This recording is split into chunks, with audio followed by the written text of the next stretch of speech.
On the 31st of January 1997, Square of Japan released the 7th in their series of video games, Final Fantasy. Final Fantasy VII would go on to be one of the regarded not only perhaps as one of the greatest games of the PlayStation era, but perhaps one of the greatest games of the 20th century. And obviously we are obviously in April of 2020, the remake for Final Fantasy VII, or at least the first part, was released to, again, fairly critical acclaim. In the intervening 23 years, Final Fantasy VII's protagonist Cloud Strife has become perhaps the poster boy for the PlayStation, and certainly for the series. The game has enjoyed multiple plaudits, putting it probably alongside Nintendo's The Ocarina of Time as perhaps one of the greatest games of the 90s, and the series has spawned everything from video games to soundtracks to the subject of today's thing, because welcome back to another episode of Thom and Joe. Today we are talking in inevitability about Final Fantasy VII Advent Children. Welcome. Oh boy, here we go. So, I will put it on record, I didn't want to do this. I do not intentionally put things I hate on this thing. Yeah. This is it was Tom's choice. This is my fault. Full disclosure, this is my fault, and I know this is going to be an interestingly verbose episode. So, yeah. Where do we start with this thing? Well, let's just start with, our feelings on Final Fantasy VII in general, because I know it has gotten a lot of opinions on the day. I have a friend of mine on Facebook who, started an unpopular opinions thread just to, shit on everything Final Fantasy VII is, because he absolutely hates every little part of it. But, for me, it's kind of weird. When it came out, I still think it's on the upper echelon of Final Fantasy games. I really liked it when it came out. I still do like it to a certain extent. And it was probably the best rush job Square could have ever expected, because Final Fantasy VII was originally supposed to be at N64. They had a demo video which had Final Fantasy VI characters in battle, and it had the very N64 rounded edges of all the characters and all that. But there was a falling out there, and so they had a very short time to make a game. So the fact that Final Fantasy VII is what they came up with is astounding. Yeah, I mean, it's because, and some of it might be intentional, some of it not. There's a lot. What I like about it is that the story is very flexible, and it is very ambiguous on, not what it's saying. You know what it's saying, because it's very, companies are destroying the Earth and we need to stop it. But there are things like the ending where you could argue, is it saying the Earth ended, or is it saying did we survive? And there's stuff like that, and somebody did a thread on how terrible it is that you think it's good that the Earth survived by killing humanity, and that's not what it said. It's saying that we might have killed the Earth enough that the Earth couldn't save itself. Yeah. That's what it was saying. But and then you had I don't want to say the visual novel stuff, but they had things with the characters where how you interacted with them told you how they interacted with you later, who you took on the dates, if you responded positively to them, and how they responded to you later in the game, and what events. It was small, and we've since had the Mass Effect series and Dragon Age and all of that, and that has evolved, but it was really welcome introduction in the mid-90s, when everything is just one way, even if no matter how you respond, this plot only does this, and the characters only respond to you no matter how much of a jackass you are, and you cannot just say no to things. In Dragon Warrior, there's the dost thou love me? No, but thou must. Dost thou love me? No, but thou must. Now you can say yes or no, and then they'll depending on how you respond to Tifa, you have a nice conversation before the final area, or you fuck. It's very. Allegedly. Well, I don't think it is allegedly. I think it's very much they fuck. Yeah. Cloud Strike. So anyway, I've talked enough on the subject. Yeah, I mean, Final Fantasy VII, I feel is sort of the point at which video gaming goes from being, you know, a niche thing. Because obviously before Final Fantasy VII you had, you know, obviously the console wars, you had Sega versus obviously Nintendo in the early 90s. But Final Fantasy VII turns up with a budget of $90 million. To put that in perspective, Final Fantasy VII had a higher budget than 6 of the top 10 grossing films of 1997. The only one that beats it out is Titanic and Jurassic Park sequel. Yeah, and as I remember, Titanic, everybody in the media was saying, like, James Cameron just sank his career because he spent so much damn money. So it was ludicrous. They were never going to make that much money back, and his career was dead. That's what they were saying about Titanic. So that tells you how much of a mammoth money it was in the 90s. Oh, God, yeah. And the thing is, Final Fantasy VII is a game that has a place in my heart. I mean, I think Cloud is probably one of my favourite video game characters of all time. Full disclosure, sort of I like characters like that. And characters like that were useful when I was suffering from mental health issues and getting me through it. It's like, you know, in a weird roundabout way. But the sort of thing is, the Final Fantasy VII is a product of its time, absolutely. I don't think we can sort of skirt around this issue. This game is, you know, for all the boundaries it broke, for everything it did in gaming at that period. This game is 23 years old, and in some places it's really quite obvious how old this game is. Yeah, like the Popeye character designs and the MIDI score by Uematsu, which, I mean, the melodies are very good. It's just that the music sound quality aged the moment it was released. Oh, definitely, yeah. And even if you compare it to Final Fantasy VII, is a perfect image of a company in flux. You go from Final Fantasy VI, which obviously for some people is the benchmark. It is one of the greatest, if not the greatest games, if not of the series, but also of. It is for me. Yeah, and I can appreciate that. 6's ambition is still today absolutely jaw dropping. This is a game with a dozen plus playable characters, all with their own unique style. And probably again some of Uematsu's best music, and certainly narratively possibly the game that tops 7 in terms of pure plot. And but it's sandwiched between, obviously 7 is sandwiched between this old style, the 32-bit sort of style of gaming, and obviously 8 and to an extent 9, although 9 obviously is takes itself off in a different direction. It's sort of interesting because 8 is sort of what 7 was, sort of taken to a logical extreme.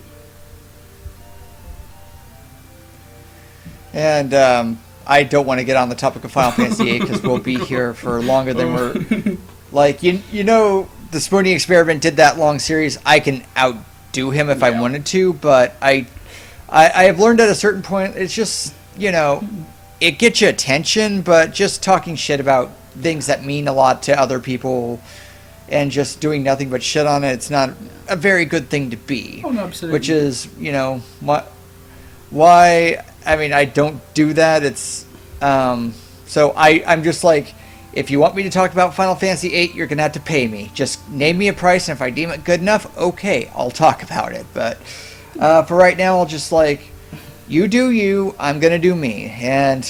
But now, because you asked for it, we're doing Advent Children, and I got to do the... I got to turn on the rage machine, unfortunately.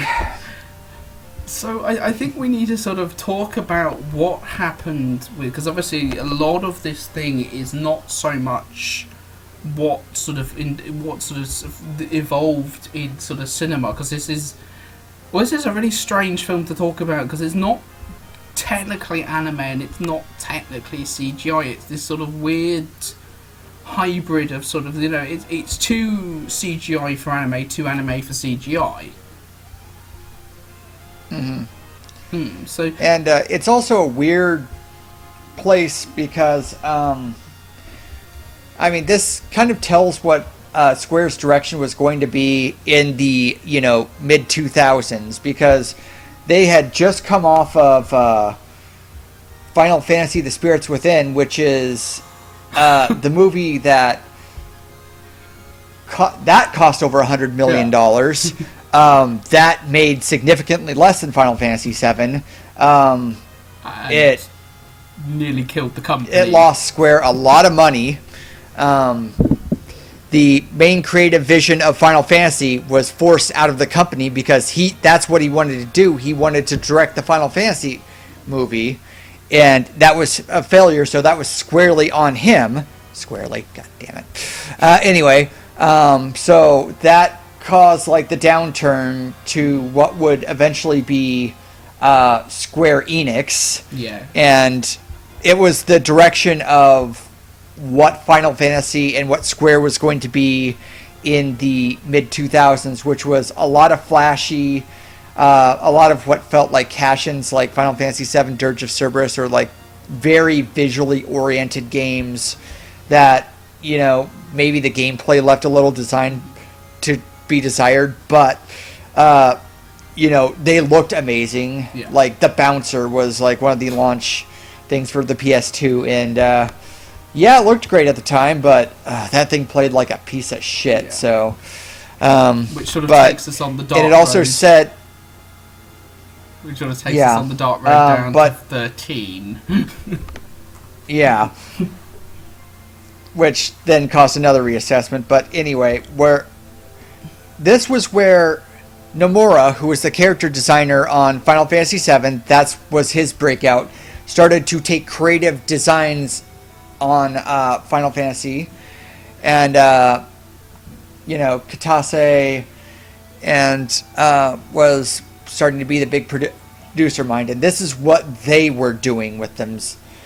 This was the direction they were going, and they were going away from, you know, whatever, you know, 8, 9, 10 was. Maybe not so much 10, because 10 still shares a lot, but it was definitely moving away from the old and just what the new was going to be.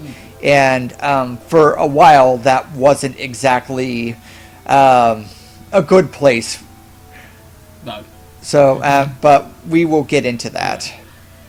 So obviously, I think the thing that we obviously there's the elephant in the room with particularly two of the characters in Final Fantasy, and it's sort of like a thing that I feel has to be brought very, very obviously and very, very squarely into the lap of Mr. Tetsuya Nomura, which is Kingdom Hearts, because really, for a generation, obviously, you've got to remember this is 1990. Between 1997 and 2005 is the release of Kingdom Hearts, and Kingdom Hearts features both Cloud, the protagonist of Final Fantasy VII, and Sephiroth in sort of supporting roles, appearing in the, bizarrely enough, the Hercules-themed section of the Colosseum.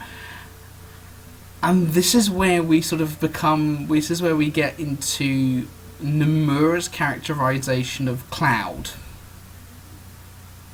because boy howdy, despite the fact he designed him, and despite the fact that Cloud is arguably Nomura's sort of self-insert into the world of Final Fantasy, because this is a spiky-haired, introverted guy who's not entirely sure of what he's doing. Yeah, it doesn't take a genius to work out who that could be appropriately sort of attacked onto. Nomura takes Cloud in a really weird direction in Kingdom Hearts, I think it's fair to say. Yeah, kind of the penitent man who, like, I did this horrible thing and I need to punish myself, and very moody, very, the phrase at the time, emo, and yeah, which wasn't exactly how his character played. Yeah, there was this part where the plot twist comes in and he's like, oh fuck, what did I do? And, he goes through that, but he bounces back through it and makes it right. So, I mean, I know obviously, a happy ending isn't a happy ending, and there's so many things like, once the war is over, yeah, there's the war's over, but there's also the PTSD, there's, emotional weight there, but it feels like they took him in too far of an extreme. Yeah. And he's a mopey, dopey guy who just kind of becomes Squall at the beginning of Final Fantasy VIII, and that kind of, for the worse, because I don't really like Squall as a character, but again, we are not getting into Final Fantasy VIII, but yeah, just this despondent, I did a horrible thing and I'm carrying the weight of the world, and that's depressed. I can see where they're coming from, but it's also too much. It's hard to follow a character like this. Yeah. And it's equally frustrating because, Nomura likes this version of Cloud. I think it's fair to say this is the version of Cloud that really, if anything, colours how Nomura writes Cloud. It is this sudden swerve from sort of Kingdom Hearts straight into Advent Children, because this is obviously, there's like a couple of years between these two things. This is going to be for a large section of your audience who are sort of gone, oh, we're not playing this blocky old game, even though it's only 7 or 8 years year old at this point. It's it's yesterday's thing. Oh, but we know Cloud because it's old. It looks old. It looks old, therefore it sucks. But of course you've now got this version, this other version of Cloud and Sephiroth, but these are new versions of Cloud and Sephiroth, and these are familiar to, because let's be honest, Advent Children is very much aimed at the same people who would be playing Kingdom Hearts at this point. I think that's not a gigantic leap of faith. And Kingdom Hearts was kind of where I just kind of tuned out Square Enix for a while. Or just Squaresoft, I should say, because they hadn't been Square Enix yet. But it was just like, again, Kingdom Hearts is another thing where I'll just let the people enjoy it, and then just, not dive bomb it all the time. Like but me. it felt like it's just like things didn't gel, and there were so many weird and tedious game design choices, and everything is so empty and everything is so boring, and I didn't really enjoy it, and I never really wanted to come back to it. So I played Kingdom Hearts, and then I never came back to the series, and I just stayed away from it. So and then that just kind of flowed into everything else. So let's talk. I think we're gonna have to talk about Advent Children now. I think we have we have put it off enough. We've put it off enough.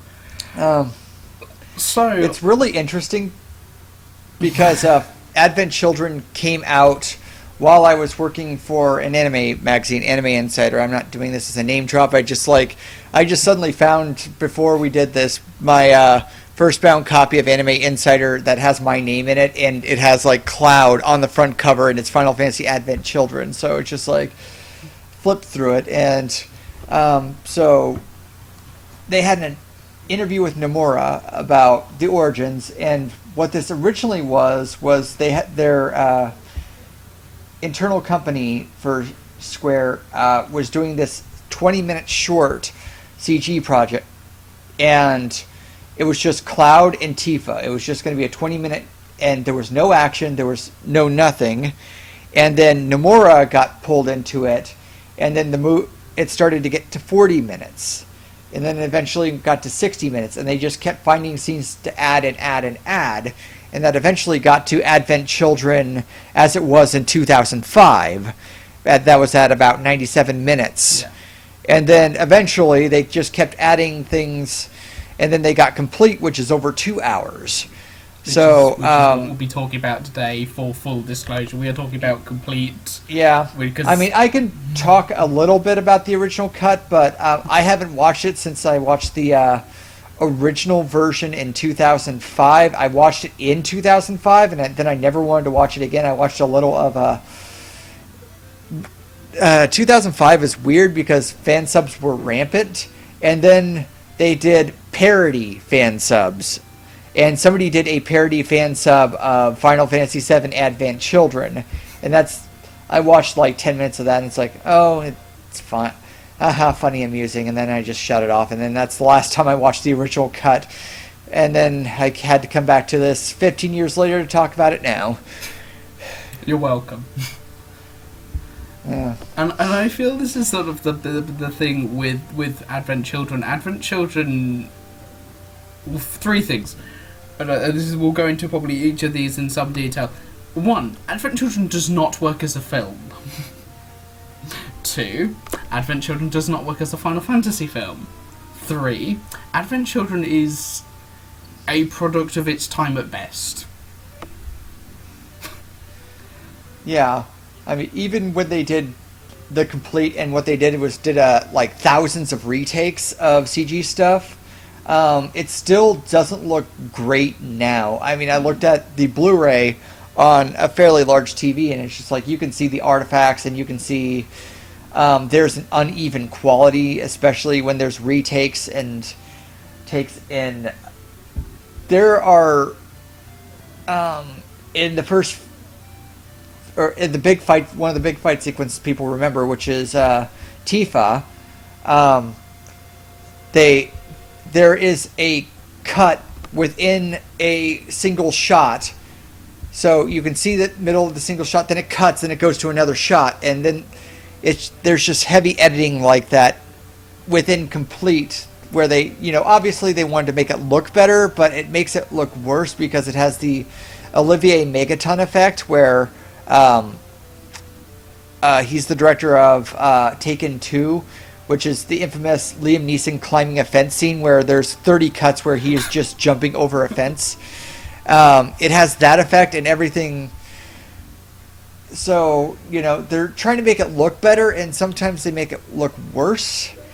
And yeah, there's just there's stuff like that in Complete, and also, the narrative is choppy because it was never a complete narrative, which from the introduction, where as a 20-minute short, that makes sense because there was also a CG project called, Appleseed, which was Shinji Aramaki's big breakout to him doing, and it was sold on a 5-minute action sequence, and then they're like, okay, make the rest of the movie, and then they're like, oh. And the rest of the movie is nothing like the opening sequence. And that is kind of how it feels, where everything is disjointed and doesn't feel like it's attached to each other. And it doesn't feel like a coherent narrative, except for a little subplot that takes about 5 minutes of screen time. Yeah. And I feel that Complete is actually... This is the thing. Complete in some places is visually better. There are obviously, as we discussed, yes, there are the limitations of taking, but the sort of, some of the things have obviously been digitally restored. Unfortunately, this is at the cost of what is left of what was coherent to start with. Because Advent Children Complete basically doesn't sort of, go, okay, we are rebalancing this for sort of, for narrative cohesion. It's not like a director's cut wherein by, okay, I don't know, you've added a scene of these two characters talking and this sort of fills it. No. Basically, they just seem to have added scenes at random. In a lot of places. I think the only thing they did that actually made a little sense was add a little character to Denzel, who is kind of this. He is thrown to the center of the conflict of this movie, which is one of its problems. Is like a lot of the conflict is centered around characters we barely know and barely connect with, and have to, follow around for long chunks of time. And then once we get to like the characters we know and love, they're barely in it, except for a few choice characters like Cloud, Tifa, and who were the original focus of the original short, and the rest of them, they're there, but what they get to do is very limited. As we'll get to that. So, I think we need to sort of talk about the plot of this thing such that it is. Oh boy. Yes. So that wonderful ending Final Fantasy VII had, where it's just like 500 years later, where all of I forget the number. It's like Red 9, Red 13, Red 13, Red 12, Red 13. I'm sorry. I numbers get shifted around in my head, but Red 13 and his children are running to the ruins of Midgar, and there's this like ambiguous whether humanity survived or not, whether they just abandoned Midgar and went on to live from there, or whether humanity was just dead and only the animals, because humanity had destroyed enough of the life stream that the life stream couldn't fight back Meteor at the end. So it starts with that, and then suddenly it goes 498 years earlier, and then it flashes back. And that's just well, begin. Well, fuck you too. and sort of 498 that is just kind of that was in the original cut too, and that is just like that is starting it on such a sour note, because you're just saying, remember all this thing you really liked about the original? Well, forget it. We're just doing something else. I mean, if you just started on, 2 years, if you just started on the narrative where Marlene, Barrett's daughter, gives you a big info dump on what happened in Final Fantasy VII. If you just started from there and then went to like Midgar Edge, which is where the people from Midgar live now, that Midgar is destroyed. If you just done that would have been fine. It's just like, okay, we're gonna, not. This is going to do its own thing, and the game is going to do its own thing, and we'll be. But they didn't do that. They had to mess with the ending, like, oh, if we don't do this, people are going to ask about it. And it's just... which is ironic, given what they do with a certain other sort of wait, what moment later in the film, which we'll come to. So, we pick back up with, nobody will pick up. We pick up with Marley and Denzel, who are basically being looked after by Tifa and Cloud. Marlene obviously is the daughter of Barrett, who is a fairly major sort of secondary character in the original game. Denzel originates really weirdly from a short animated thing, because by this point sort of Nomura and co had sort of just gone, bugger it, we're just doing everything, and this is the problem with this. This is a central character who only got an animated short after this had come out to actually fill in his backstory, which is basically an expanded version of what we got in this film anyway, but I digress. So we basically eventually end up with and introducing our villains. Our villains today are 3 silvery-haired men. Yeah, and I only know the name of one of them. Like, there's Kadaj, who is obviously the leader, and then there's the dumb one, and then there's the superfluous one who has a gun. Yazoo and Loz. Loz is the dumb one. I think Yazoo is the sort of the even longer head version one that sort of goes, well, I've got to be the long head one because Kadaj is the short head one, and Loz is the stupid one. I remember nothing about him. Yeah, it's. I mean, I remember, the long-haired superfluous one had a gun, and that was used in a lot of their action sequences. And Lodge is the stupid one who, does all the talking with his fist, and Kadaj is really the Sephiroth stand-in, and he's just like goofy and over the top with it. He is like he's sort of like a secondary school sort of drama performance of a Shakespeare play. He is like he's like somebody basically this is where sort of the emo sort of mid 2000 things come in, because wow, he is epitome of sort of emo mid 2000s. And speaking of which, we are introduced to Cloud driving into Midgar Edge, and that's when the villains pop in and sort of just say, "Hi, we're here." And then they have this motorcycle fight, if you want to call it that. I mean, it's just kind of it's kind of having an action beat, because after that there's like 20 minutes of plot stuff going on. So they wanted to have an action beat early on, so they have this motorcycle quarrel that solves nothing and does nothing except, introduce the villains. And, Squall has a motorcycle with like a loadout with 7 swords in it in case he loses, a sword. Remember, kids, you can buy this as merchandise.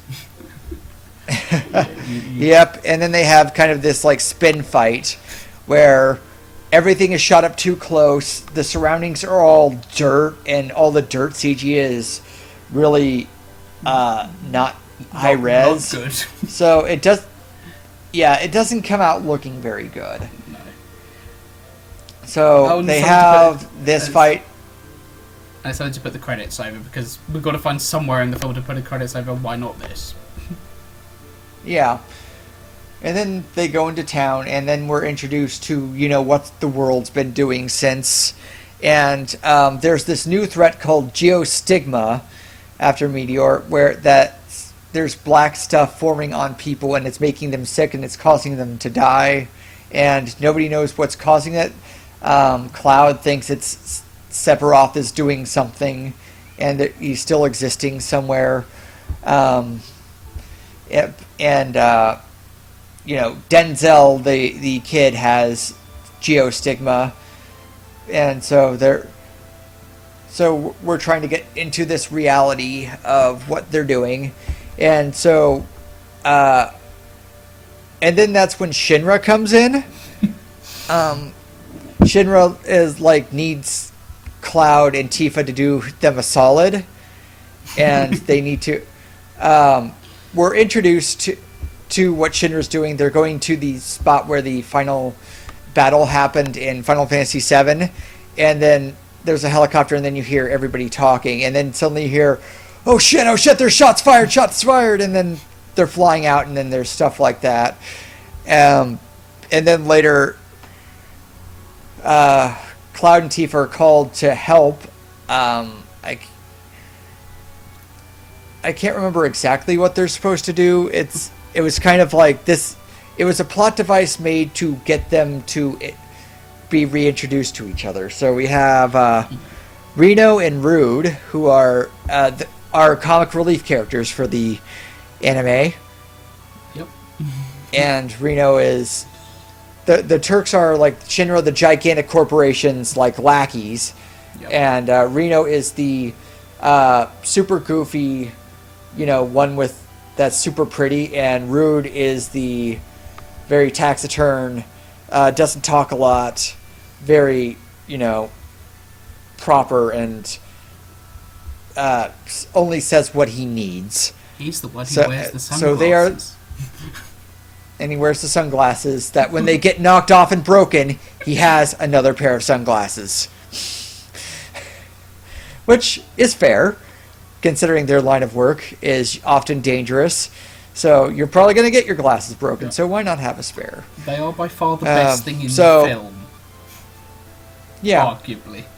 But, so, Reno and Rude bring our main characters in to talk to Rufus, who somehow survived getting the, a explosion in his office that should have done incredibly horrid damage to him at least, but So now he's there and he's wearing a cloak, so you think he's badly disfigured or something, and you think that's going to go somewhere, but that never goes anywhere. And it's never explained. And it's never explained. This is the thing that people really got annoyed about by the time, because it was like there was speculation. Hang on a minute, how did Rufus actually survive? And the film even goes as far as to Rufus to start to explain, and Cloud just cuts him off, and it's like, well, hang on a minute. This is like part of the reason of your film existing, to explain how the hell Rufus is sitting here and doing this. So, I mean, there's interesting things you could have done with it. Like, you could have had Rufus become badly disfigured, and since he's a narcissistic shit, like, that could have, like, made him psychotic, or made him realize that he was a shit human being and try to make reprimands for what he has done and what his company has done. And, they kind of pay lip service, but something's not right. They're not telling the truth, and even the main characters know they're not telling the truth, and they know this is all some sort of ruse for whatever. It's probably to make them play their hand, because what the three characters, the Sephiroth stand-ins are doing is they want Mother, which is Genova, the alien thing that came down and Shinra injected into people, and it was this collective enemy, and which were big in the late 90s and early 2000s in Japanese culture. I could probably list off a ton, but they were this alien collective that wanted to take over the world, essentially, to put a very complicated story in very simple terms. So they injected into people like Cloud, Sephiroth, and all of that. And so they want all of these people who had Genova cells, and these three want their mother so they can, go forth with their plan and rejoin Mother. And they know Shinra still has whatever's left of Mother, but they're not telling, and they're like, well, I don't think there's any of Genova left. And even the main character's like, okay, you're lying, where is it? Well, I don't. And they're kind of, well, I don't know. Well, but if you could look into this, that would be great. So after that, we're introduced to that. There's a lot of milling around, I want to say. Yeah, because they're milling around. Like Larry, Curly, and Moe, they're talking to everybody who could possibly know, and they're trying to get the truth out of people, and nobody's telling them. So they go and they talk to Rufus, and then they go to talk to Tifa, and it's just kind of wandering around. And then there's the plot, and there is a plot between Lox and Tifa, which is one of the better known fights and things in that, because they have a fist fight, which is, I remember it being fine in the original cut. The complete version, as I've said, adds in a lot more edits and a lot more, cuts and takes.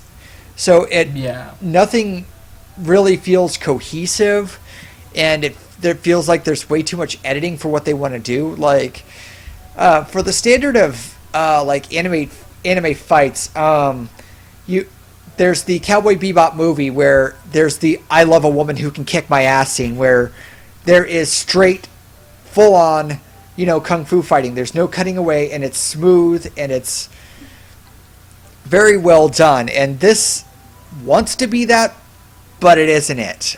Although, for whatever, it showed that, Tifa could, hold her own and stuff like that. And then there's the infamous mid-break in the fight where suddenly the phone's going off, and it's the Final Fantasy victory scene after she just, laid into Lox a little bit. And there's that audio gag. It's like, look, it's the thing. Yeah. It's the thing from the game. Look, it's the thing. Oh, I can tell you, people at the time really loved it. I mean, that was a applaud part, because I can tell you people who watch Spirits Within, it's like, oh, it's not a Final Fantasy movie. Oh, it's not this, and the music wasn't as good, and they didn't have the Moogles, and they didn't have this, and they didn't have that, and it's just like, I was a projectionist at the time when Spirits Within came out, and I like had to watch it like 6 times, and it's a decent movie. I don't know if you would call it a Final Fantasy movie, but I was fine with it as a movie. The script was kind of hacky, and the comic relief was kind of but there are a couple things Spirits Within did that Final Fantasy VII Advent Children did not do, which is the action sequence have weight to them because there are consequences. They set what the consequences were early. Like obviously the weakness of the CG approach is you cannot alter the models, so you can't just like cut them in half or like make them bleed like you want them to. So you have to find a way around it. And Spirits Within found it a way by having these ghosts that take your soul if they touch you. So there's no violence, no cutting them apart and stuff like that. And Advent Children, I don't think ever has an answer. They deal with these people who have superpowers, but they never establish a limit to them, or like how somebody would die. Like we have Tifa, who only uses her fists and doesn't wear armor, and she can punch the shit out of this guy all day. She can be tossed into pillars, and she can be tossed about like a Stretch Armstrong in a hurricane, and nothing happens to her. She doesn't really get damaged. She doesn't really break anything. That's all of the fight scenes in Advent Children. I mean, sometimes they decide, oh, this person is going to be actually wounded, but there are people who can get like pierced and like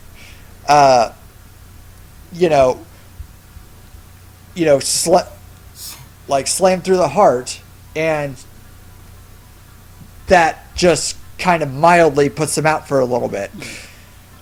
So there were no limits to that, and so the action sequences, even the good ones, don't have any weight to them, and it's just like they don't want to make any of the hard choices, so I don't believe them, which is, I'm going into a lot of topics at once, but they seem to imply Elena and like half of the Turks died in that opening scene where they go into the helicopter and their shots fired, so they just throw their IDs in blood, but they just come back. There's no reason why they come back, and it's just like, I don't believe you are going to do anything to any of the main characters that wasn't done to them before. Yeah, it's not like we're talking like Elena and Seng aren't like fan favorite characters. These are like people that like how many people could name them? That's the thing. It's like, but what I do find with the action is what makes the action particularly frustrating is it is very much of that sort of post Matrix sort of what I think we would nowadays call bullet sort of gun fu, which is sort of obviously a mixture of sort of wuxi, Hong Kong action cinema. Which is the problem with this, because the problem with for example, if you look at John Woo's Hard Boiled, and look at the sort of even things like The Matrix, which obviously are a westernisation of that, these things have consequences. The famous shot of The Matrix where Keanu Reeves leans over backwards, and sort of bullets scream past him. He still gets hit in the leg, and he still ends up wounded. Yeah, it still damages him. Yeah. He's like, even though he is understanding what he can do, he is still not at the level. So it's, but in this, everyone is a god. Yeah. And even the most human earthbound characters are like gods in this. And there is a certain, amount of leeway, which they have materia, and materia allows them to do incredible things. And that's even a plot point because like the three Sephiroth stand-ins find Cloud's materia stash that he had from after the game, and they steal it and they use it, which is that I thought was actually a clever and good use, but then it would have been like, it's inconsistent. Like, hang on a minute, Cloud, like if you could do all of these things, if you can do all of these, why don't you just do them? The equivalent of a hangar full of nuclear bombs. And also, they never use heal magic. Oh, that's the problem with it. Either that or everybody just has to regain materia. Yeah, so, and I feel this is sort of part of the problem of Final Fantasy VII, of Advent Children, is it sort of wants to be... So this is the thing, and this is where I think we're going to sort of start coming on to talking about Cloud. It wants to be, a thing connected to the game in that it sort of, obviously it is a direct sequel, it is set 2 years later, but at the same time it sort of does, it doesn't want to take risks with it. Because basically we end up at the end of spoiler alert, we'll get into spoilers probably at some point, but spoiler alert, we ended this film where we started. Yeah. It is very weird because it's like Cloud is like the same place he was at the end of the game. From what they added was negligible. Yeah. So anyway, our Tifa has a fight with Loz. Everybody uses this in up to YouTube videos. Loz makes off with the materia. Cloud is sort of left. Tifa is sort of left sprawled in the remnants of the church. Cloud turns up, has a sort of freak out, and then they are rescued by Reno and Rude because hey, Reno and Rude have to do something in the plot now. And then sort of, all the children have been mysteriously with Geostigma or sort of with anything seems to have been mysteriously disappeared by the Three Stooges, and we're off to have a fight with them. Yeah, which I actually think is the best part of the movie. Oh, definitely, yeah. I mean, there are a couple things I do like about this movie, and one of them is, this part and Eris, which we'll cover later, but they go to where this is where Eris dies in Final Fantasy VII. Spoiler alert. But Too soon. But they really CG'd up the forest, and it has this really neat, light, white, iridescent feel to it, and it's very spooky, and thank God they have it at night, so it just like maximizes the effect. So you have all of these glowing trees, and they're going through, and it's a very surreal atmosphere. And then it kind of gets to what actually they want to do with the Geostigma, which is, at least they're telling you what the plot's going to be. So like the Geostigma is, parts of whatever Genova wants to get into the life stream and poison it and strangle it. And there's at one point where they say they want to control the planet and then use it as Genova's vessel, like a spaceship. And I'm like, then I had a Neil deGrasse Tyson moment where I'm like, planets are very inefficient spaceships. And so, I feel like, but I kind of feel ahead, sorry. I feel like this is the part of the film that needed to be expanded on because these three. The problem is with the Three Stooges. I'm going to keep calling them the Three Stooges because essentially they are the Three Stooges. Yeah. Is that sort of they're not terribly well defined characters. Like as I said. Kadaj gets some character development, and he's obviously the guy who does the majority of the talking. But sort of like, it would have been really interesting to sort of go, okay, but these guys are, at the end of the day, these are bits of Sephiroth. There is between the three of them the sort of the cunning and the malice and the sort of obviously the the whole parcel of Sephiroth, and it would have been far more interesting to sort of go, okay, but Sephiroth was a supremely good soldier, and to sort of see these three go, okay, well, what do I know that's going to work against my old enemy, Mr. Cloud Strife? Oh, I'm going to take these children hostage. And yeah, it's and I feel like it's sort of it's very poorly defined, and just I don't have any attachment, or I don't get any amusement out of them. They're just kind of there, and the purpose they serve is stalling for time until they there is the the moment where the climax hits, and everybody knows what's going to happen happens. But with these, we're just kind of filling time and kind of giving some sort of plot to hang this movie on until they get to the end. Yeah. Speaking of things to hang the plot on, hey, it's Vincent. Yeah, this is the sort of thing. Yes, it is Vincent. Although Vincent, I feel, is one of the characters that actually gets a decent amount of development. I mean, you don't see it so much in the movie. I mean, it's obviously there's the game Dirge of Cerberus, which does all the filling in and what everybody else has been doing and what the hell the WRO is. But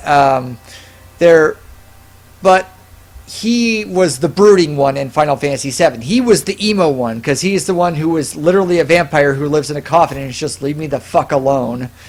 And he gets into the action, and then he and Cloud have a talk, and Cloud, is doing this, like, blah, blah, I'm mopey, I'm dopey, and it's like, Vincent is telling him to get the fuck over it. And he's getting told. And I watched the English version of Complete. I did watch the Japanese version. The Japanese version is mostly fine, but it's the expected voice actor roles, aside from, a few standouts like Maya Sakamoto does a wonderful Aeris. But in the English version, you get Spike Spiegel's voice actor. And, you get Spike Spiegel telling you to get the fuck over it, and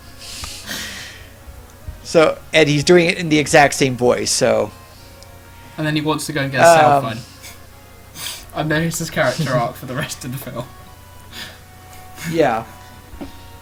And, Cloud's cell phone has more of a character arc than Cloud does, really.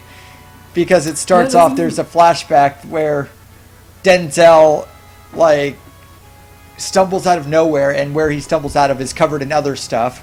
But, he finds a cell phone to try to call someone. I don't know why So he finds Cloud's motorcycle. He finds Cloud's cell phone and tries to call somebody and get in contact with somebody.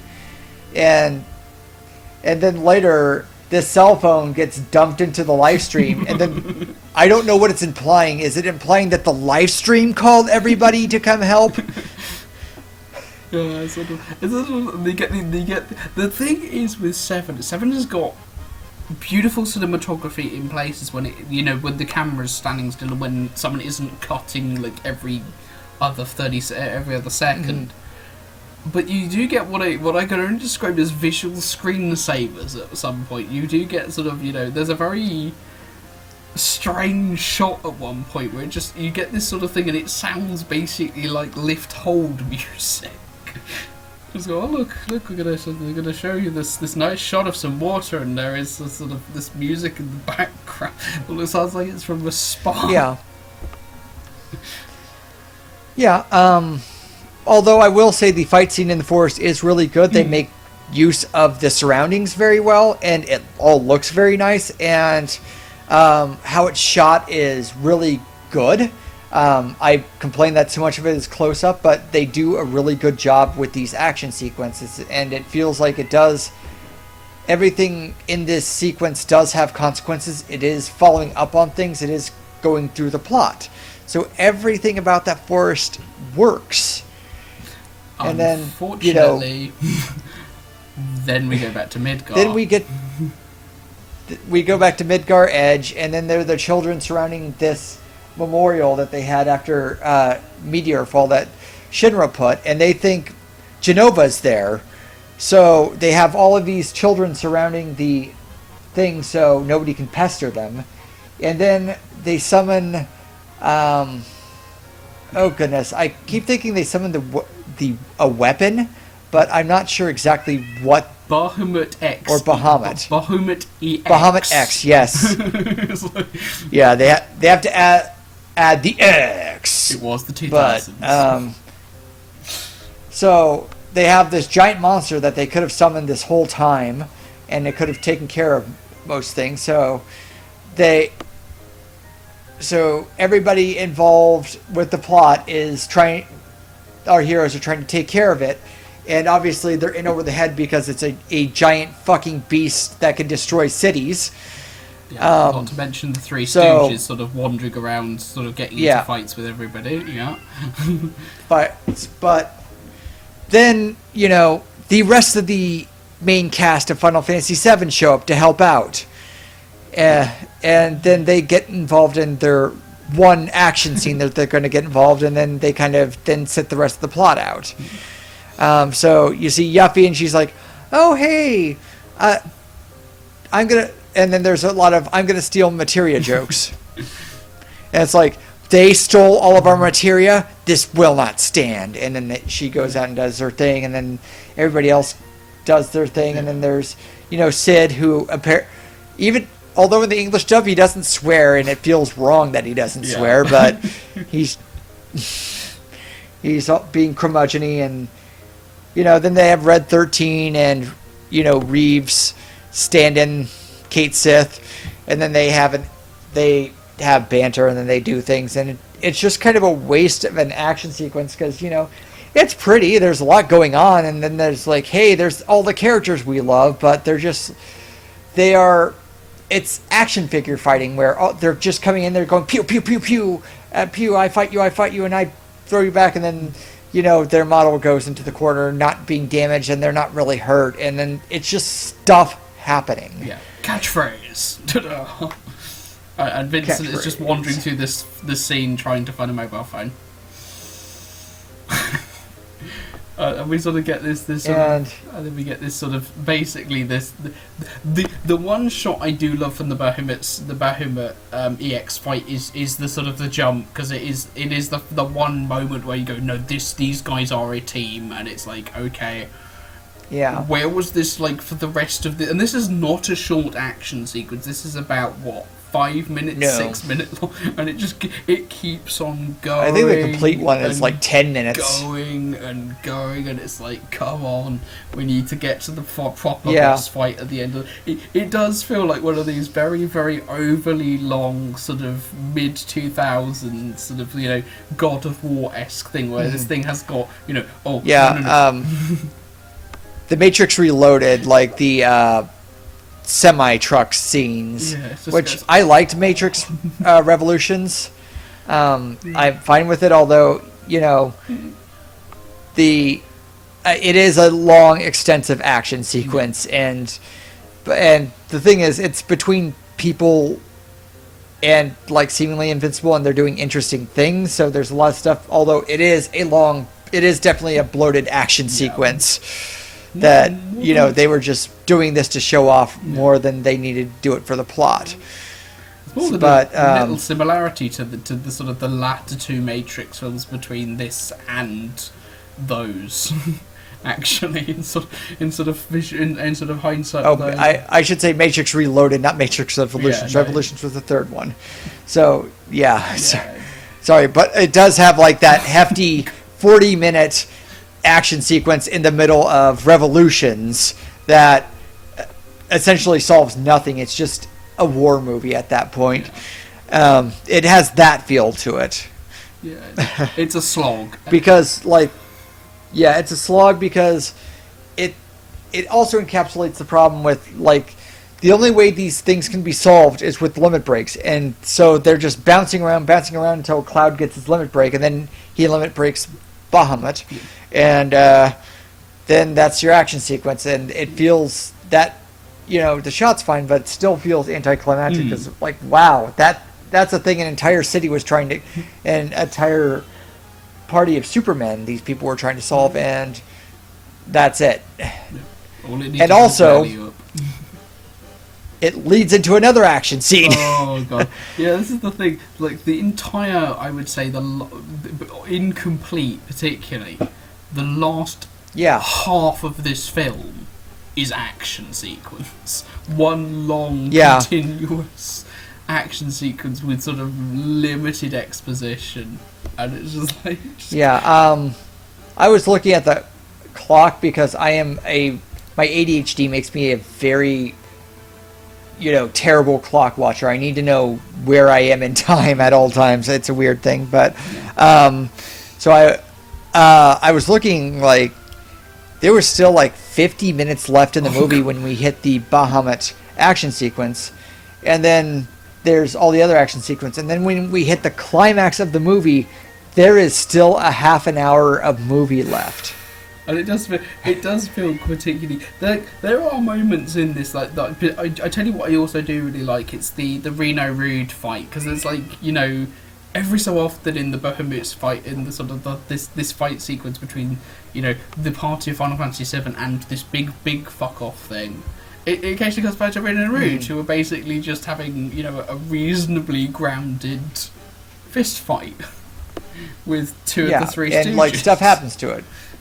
And really, Rude loses his glasses, and then he gets his other glasses. Yeah, that is okay. Which is the most consequential thing that happens in this entire fight. Yeah. Oh, but wait. Speaking of Shinra, Rufus has something to show us. Yes, he has had the last pieces of Genova on himself this entire time. It's Genova's this entire thing was just to send everybody on a wild goose chase that led away from him, that still led back to him anyway. He's got a head in a box. Which the Three Stooges then managed to get hold of and then set off on another action sequence. And so there's a motorcycle chase, which it looks cool. It is not edited very well. I think it's because they improved the CG and they wanted a lot of improved CG, so that had to... I don't remember the original cut very well because it's such a superfluous action sequence. Yeah. Which they obviously did beef up incomplete as well, because you get the single silliest shot in this film, which is, at one point, Reno and Rude are piloting a helicopter, and a la Die Hard Forever, you get a motorcycle going through a helicopter. Not, like, into the helicopter, through the helicopter. Yeah. Leaning on the action classic Stone Cold, starring Brian Bosworth. Amazing. And then the helicopter crashes. Yeah. But don't worry, there's another one along in like 2 minutes. Yeah. And then they have a motorcycle chase, and it leads to one of the Three Stooges to the church where they stop there. I don't know why they stop there. I don't know if it's just a landmark that everybody stops at on their way to other places or what, but they stop at the church where Aerith took care of the flowers at the beginning of Final Fantasy VII. And, they have an action sequence there, and surprise, there's like all of this life, stuff that pops out of the ground, and then that takes care of that. Yeah. Kadash not like color, smell, bright, pretty things. Kadash's soul is black as darkness, and therefore he will go and listen to nu metal in his bedroom.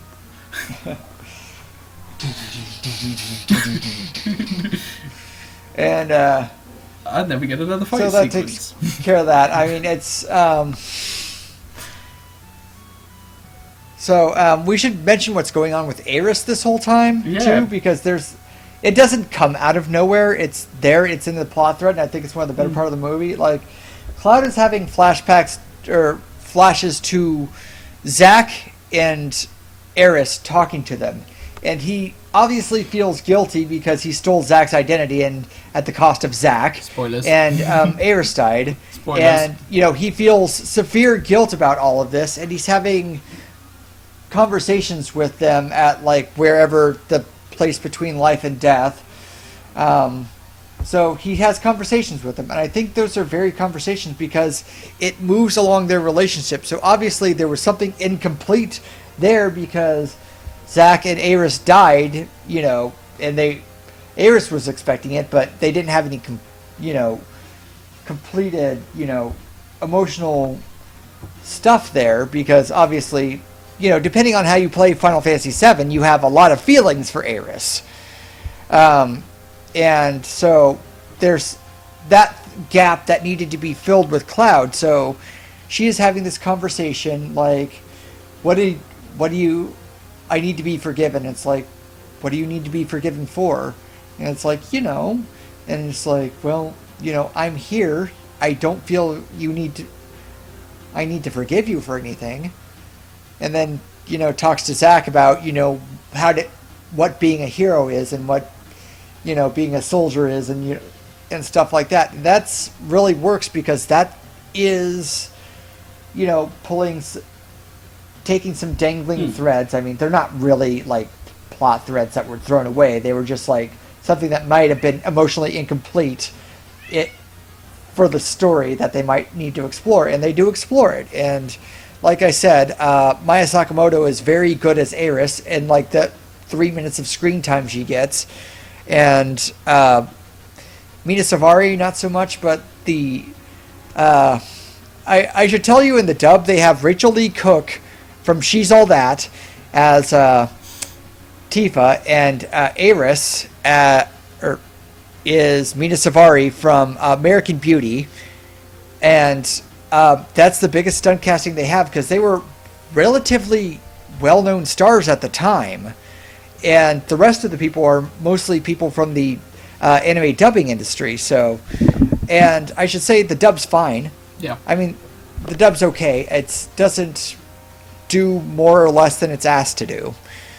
And, the characters more or less play their parts. I mean, some people will argue that, Mina Savari and Rachel Lee Cook are too stiff or they're not putting their all into it because this isn't really a project that means much to them. But everything's okay. Yeah. But I mean, you've got to remember. Anyway, in a lot of cases, this is like the first. Obviously, we get as we'll come on to with Mr. Well, we'll talk about Sephiroth in a bit.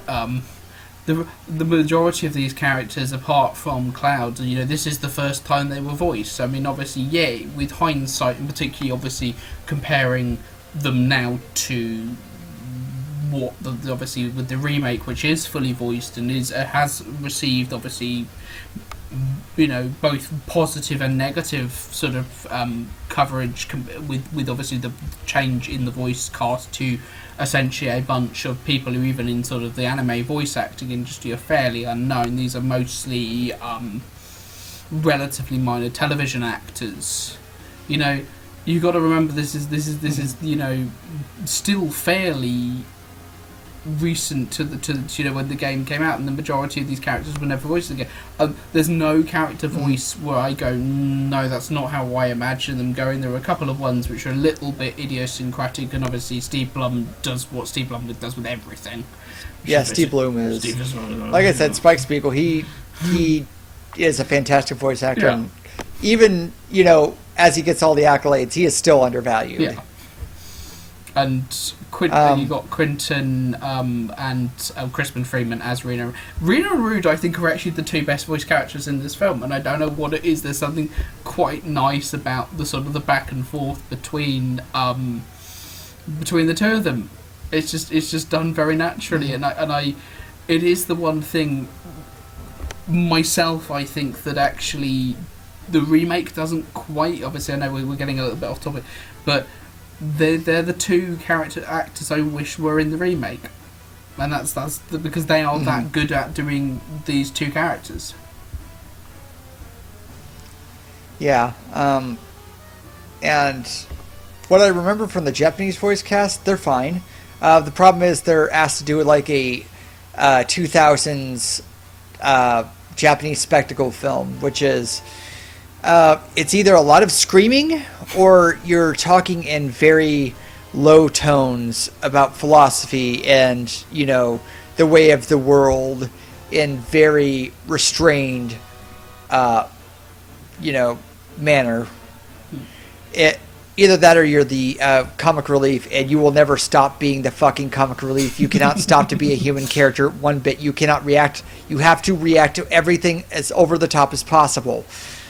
But within the middle of that, there is Maya Sakamoto, who I thought was really good. So, yeah. But anyway, back in the course of the plot of this, it turns out like Ares is kind of the face of the live stream. And the live stream is like coming up to fight, and with Ares kind of being its guide to help stop this threat. And then they have this chase with Genova, and then suddenly the Genova thing pops in the air, and Kadaj grabs it, and then suddenly he turns into Sephiroth. Of course. Gee, we couldn't have. Yeah, the thing everybody knew was going to happen just happened. Yeah, here comes the orchestrated version of Sephiroth's theme, because they had just started doing the Distant World stuff. Because I went to my first Distant World concert the year this came out in Connecticut, and the big thing was Nobuo Uematsu can get these orchestras to do his shit now, and so although I should say that the Uematsu's music is very good in this. Yeah. Like, it's his first time he gets to mess with a lot of orchestras, and like gets to do his Black Mages rock band stuff, and this is when he gets to have all of his toys and gets to play around with them fully in a Final Fantasy work.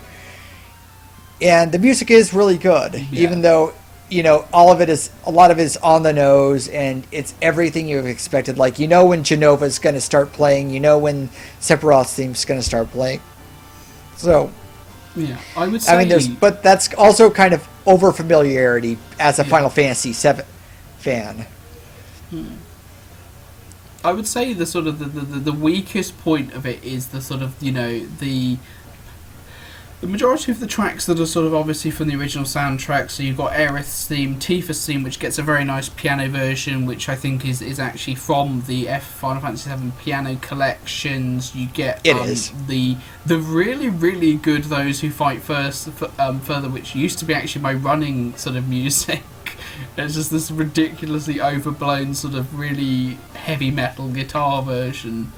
And obviously you get the really, really beefed up version of One Winged Angel, which probably is the version of One Winged Angel. The problem is and they have never escaped it. No, it's sort of like, okay, 6 and a bit minutes with sort of Metallica-esque sort of chugging guitars, okay. The problem is with it is you get sort of a lot of other stuff, and some of the other stuff is some of the best stuff Uematsu's done. So, for example, right at the end of the score you get Cloud Smiles, and Cloud Smiles is one of, I think it is probably one of in the top 10 of Uematsu's compositions, period. Like, this is probably one of his best. Speaking of Distant Worlds, I was at that concert. They debuted in the American tour Cloud Smiles, and this is what's going to be for the upcoming Advent Children. And I'm like, wow, this is absolutely beautiful. If the rest of the movie is like this, we don't have anything to worry about. The problem is, the scene it's used in is great. The rest of the movie, more hit and miss. Yeah. But the problem is that some of it is sort of what I would describe as sort of... I'm trying to think of a band. The band that I'm going to probably compare it to is probably a little bit on the... It's sort of very 2000 sort of metalcore. It's very chuggy, it's sort of very angry, pinch harmonic sort of stuff. And some of the score has lasted really well. Some of it is... This is the part that sort of goes, yeah, this film is not dated well, and like nothing connected to this film has dated well, because even the soundtrack is sort of like, teenager in bedroom circa sort of 2005 drawing Sonic OC sort of... The era of Saliva and Slipknot and that kind of thing. Yeah, it's not dated well. It's sort of it's sort of very the problem is, I think, with Advent Children, it is a very adolescent film. Oh yeah. But anyway, we've got to fight with Sephiroth, and the Sephiroth. I will say this: the Sephiroth fight is probably the best thing in the film. Okay, I kind of have a disagreement just because I have seen the rest of the action sequences. I know how this movie works, and I know exactly how this action sequence. So it's just like, okay, here's Sephiroth. They're going to wave around a little bit, and oh look, Sephiroth might win, but I eventually. I mean, do they do Omni Slash at the end? I forget. Yeah, they do Omni Slash, and it's like, hey Cloud, you're gonna. And Zaka obviously pops up and goes, hey Cloud, you're not gonna let him win. You've beaten him once already. It's like, yeah, guys, yeah, Zach, we know. Thanks. What I will say is, for the sorry, 6 Tom, minutes he's on screen. if you're talking, I cannot hear you. Who is it who voices Sephiroth? It's because obviously this is the thing, because Sephiroth has gone through I'm gonna cut out of the call and too many voice cut back in actors. real quick.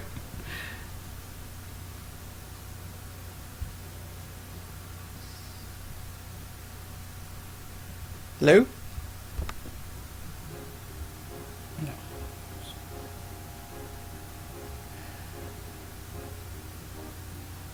Tama, can you hear me? Mm-hmm. Okay, sorry. So let's try to get in I lost... take over the recording. Continue quickly. Okay, sorry. We had a bit of an audio problem there. Go ahead. What were you going to say? So yeah, the thing is that sort of like who voices Sephiroth in this? I'm trying to remember now. It's George. Is it George? No, haven't it? Okay, I keep getting Sephiroth's voice actors mixed up. Don't recall the name real. I can do a quick search. Because I know it's. Sorry, long. We should already have had this pulled up, but I had other information pulled up. It's not Lance, because Lance Bass was Sephiroth in. Kingdom Hearts, and that's the only time he was. Yeah. Well, don't want to say only, but they kind of had backlash, and they're kind of like, let's not do this again. Sephiroth. It's like the casting of Kingdom Hearts was just weird, man. Yeah, it's like, hey, it's the kid from The Sixth Sense as the main character, which I only found out. George Newbern. Yeah, it's George Newbern, and he's a very good Sephiroth, and I will say he is probably like. He's there is his introduction line, which is like it's a so line, and it's like, but the delivery of it is like, good to see you, Cloud, and it's like, holy shit. Mm-hmm. Yeah. It's like the one moment in the film where it just goes, yeah, that's Sephiroth, guys. Deal with him.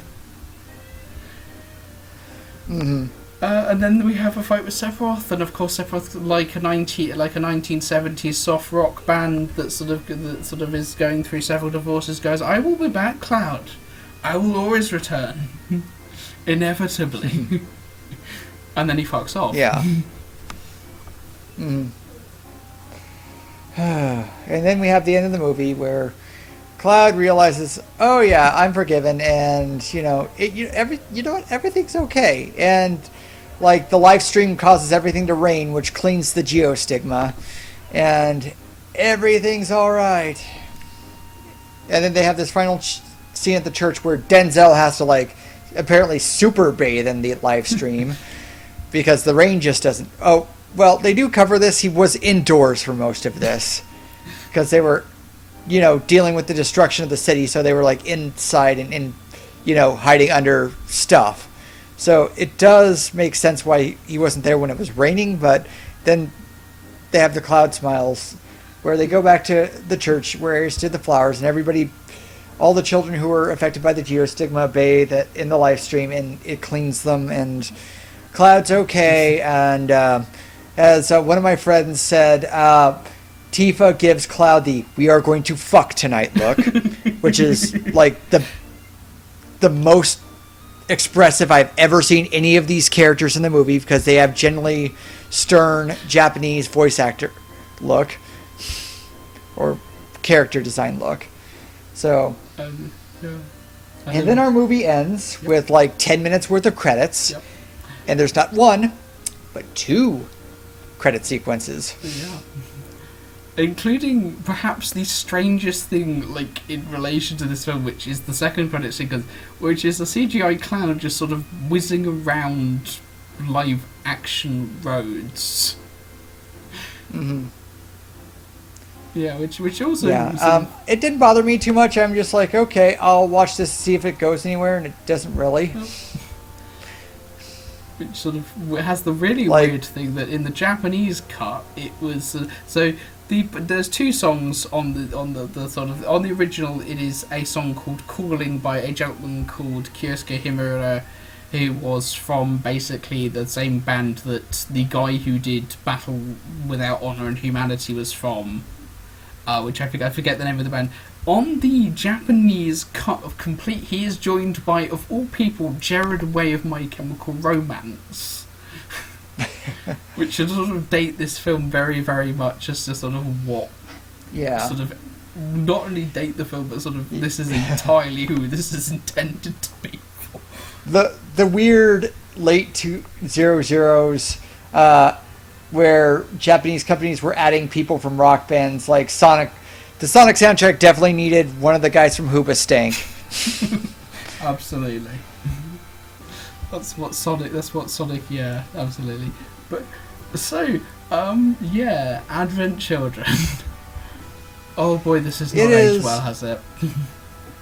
It is not a very good movie. It was not a very good movie when I watched it. It was the usual Japanese spectacle like Appleseed or Captain Harlock, where you go with the visuals for the first 30 minutes, but then suddenly you need more, and then the movie doesn't really have more besides, maybe some of the action sequences look cool, but the people mostly talk in the same kind of, restrained tone because it's all super serious business except for the comedic foils who are, I am super wacky. Oh my god, look at all this shit going on. Oh no. And then you just get exhausted and then you're bored and then you're just waiting for the movie to end and then eventually it ends.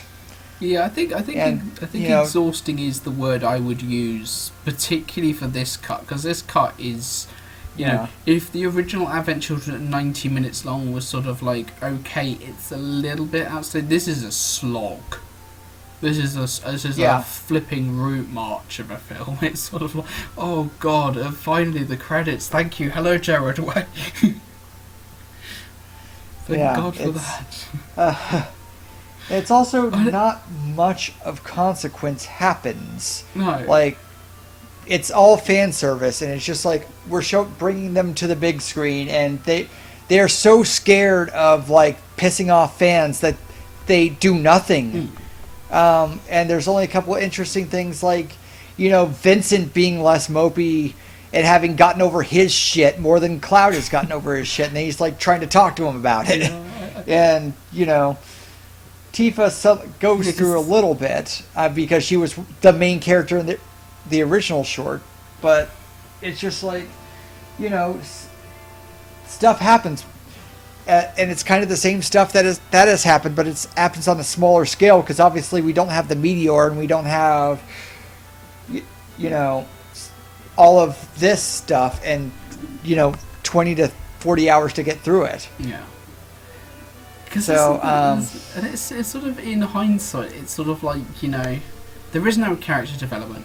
What character development is in this film is basically clawing back to where we started at sort of the beginning of sort of the end of the original game. Some of the stuff that, frankly, Nomura does to Cloud in this is, okay, the Aerith and Zack stuff I think is very interesting, and I think if you had more of that, okay, but Zack, I literally pretended to be you for a considerable amount of time, and so much of my personality, at that point was based upon emulating you, and unlike Aerith, where sort of, okay, there's that sense of closure because after all she saved the planet. There's not that with Zack, and I feel that it's sort of there is a sense with Advent Children of a missed opportunity to sort of go, okay, yeah, although with Zack, I think it's more where do I end and where do you begin and how do I separate myself, and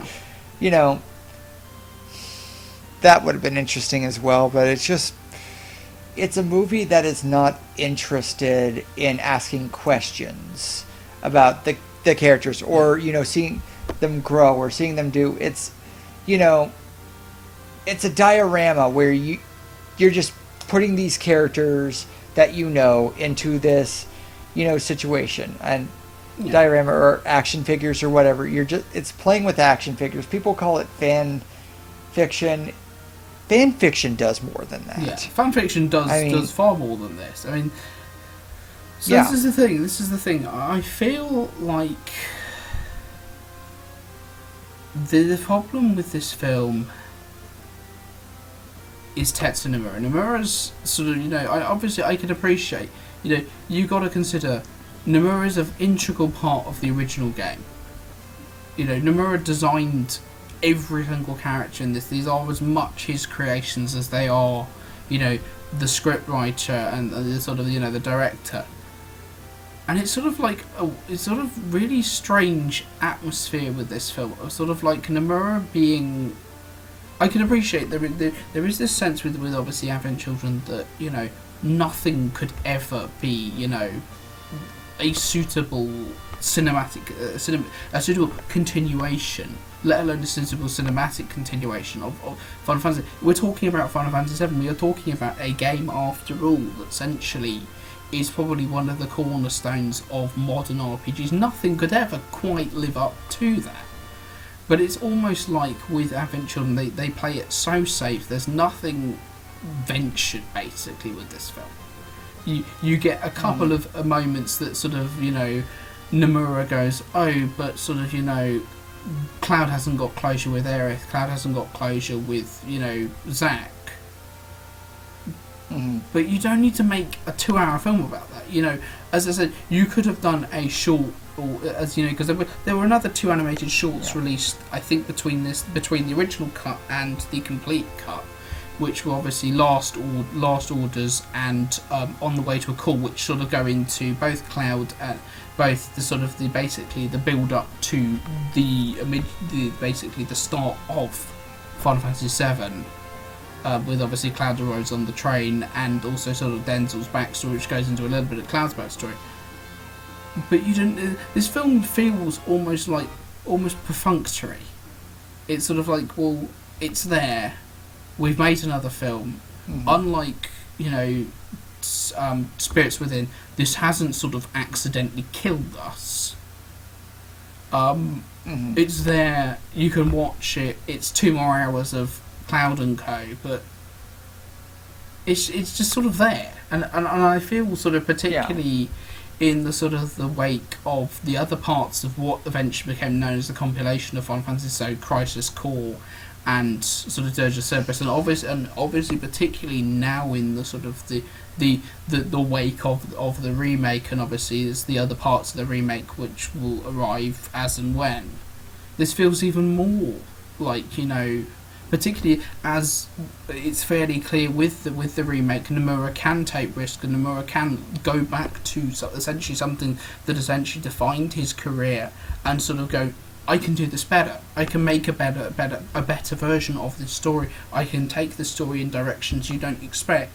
I am now confident enough. You just have to give me a decade. Yeah. I'm now confident enough to sort of look at this and go, no, I can tell. Despite the critical pressure, despite this being, the golden Square Enix, essentially Square Enix's golden goose, I can sort of look at this and go, I can do something better with this. And I don't get that feeling from Advent Children. I get, with Advent Children, this, it's a difficult film to talk about because it's just,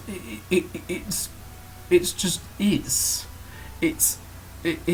a marketing exercise that's gone out of control, that somehow picked up a budget, that somehow picked up, enough of a budget to them go back 5 years later and go, oh, we can add some more stuff to this.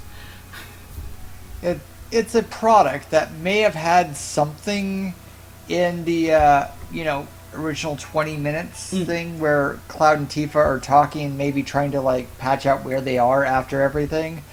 But, whatever that was lost because they just kept adding stuff, and they just kept adding stuff, and it's just like, it doesn't really add anything. All it does is add length, and it's just, it's a product, and it doesn't do anything like stories you want to watch do, where it's just like, people change, people there's danger, there's sadness, there's emotion, which I only rarely got. And like I said, with the stuff with Eris, and it's just a lot of stuff being there, and there's only so much pretty you can stand. And like 15 years later, it's not as pretty as it used to be, though it certainly does have its shots, but it's just like, it's pointless. And that is the worst part about it. And so it's just like, I watched stuff that had nice pieces, but none of the pieces connected. The narrative doesn't really connect to anything. The action sequences are just flashes in a pan, and at the end of the day, it's just like it's just this big bag of nothing. Yeah, I mean, particularly if you compare it to essentially the other two feature-length animated films they've done. You can say what you like about Spirits Within as a product, as a thing connected to Final Fantasy. It's a film. It's a film. It has it has risk. It has. I mean, hell, it was a big risk given it basically nearly killed Squaresoft. Yeah, Square Pictures, whose logo was a rectangle. I'm told rectangles are square, so I'm being too pedantic, but it still bothers me. Yeah, I mean, there are ways to make your logo a square without making it look bad. Yeah, and even if you take the other sort of film that sort of Square Enix have put out, which is obviously the Kingsglaive, which is the FF15 thing. It has a role. It does something. Yeah, it's plot that should have been in the game to start with, and 15 is a canning factory full of sort of interesting and weird decisions and sort of and sort of lost possibilities. But Kingsglaive is there, and it does something. It explains something. It has risks. It obviously covers stuff that you don't see in the game. And then you got Advent Children, and between them you got Advent Children, and Advent Children is basically, in one word, more. Mm-hmm. It's just more Final Fantasy VII. Do you like Final Fantasy VII? Here is some more. You're not going to expect. You're not going to expect anything particularly important to happen because it's more, and we can't possibly, go as far as to go, shall we kill off one of our major characters from basically our highest grossing piece of IP? Let's not do that. Yeah. And that's the problem with it. It's just more of the same, and it's safe, and it's just boring, it's dull. I really hate this movie, and, and the pieces I like don't do nearly enough to save it. Yeah. I mean, to be honest, 15 years on, 10 years on, time has not been kind to this film. I mean, you compare it to sort of other computer-generated film, even other Japanese anime films of, the same period. You look at things like, for example, Howl's Moving Castle. You look at, for example, what Disney and Pixar were doing at this point. It holds up a lot better, because I feel we have to sort of compare this more to sort of what Pixar and DreamWorks and other companies were doing at this point, because obviously it is a computer-generated film. But it sort of tonally has dated badly as well, because it belongs to that period of sort of the mid-2000s where everyone was very, very angry at their parents, and you had sort of white guys with spiky hair sort of rapping about sort of things being unfair, whilst you got nu metal grind in the background. And I feel like this is a film that sort of typifies that period more than anything else I can think of. And it's really weird to say that. I think that about does it for this. I mean, we're just gonna go around in the same circles again, and it's just like, I think we're pretty clear, and we've gone like 30 minutes over what we generally do. Yeah. So. More. Yeah. So, So next week we're doing the next time I should say, not next week. Next week, bloody hell. But it's my choice for anime, so I am not going to choose something you're going to hate. It's Eden of the East, which is since I can't be on the nose about picking an anime out or an Oasis album right out of the gate for my music choices, I might as well pick the anime that had Oasis do an opening song to it, and which has a main character that is essentially me as a character. Right. Any final things before we go? I just want to leave. I don't want to be here anymore. I don't want to be within Final Fantasy VII Advent Children's realm. I just want to be done.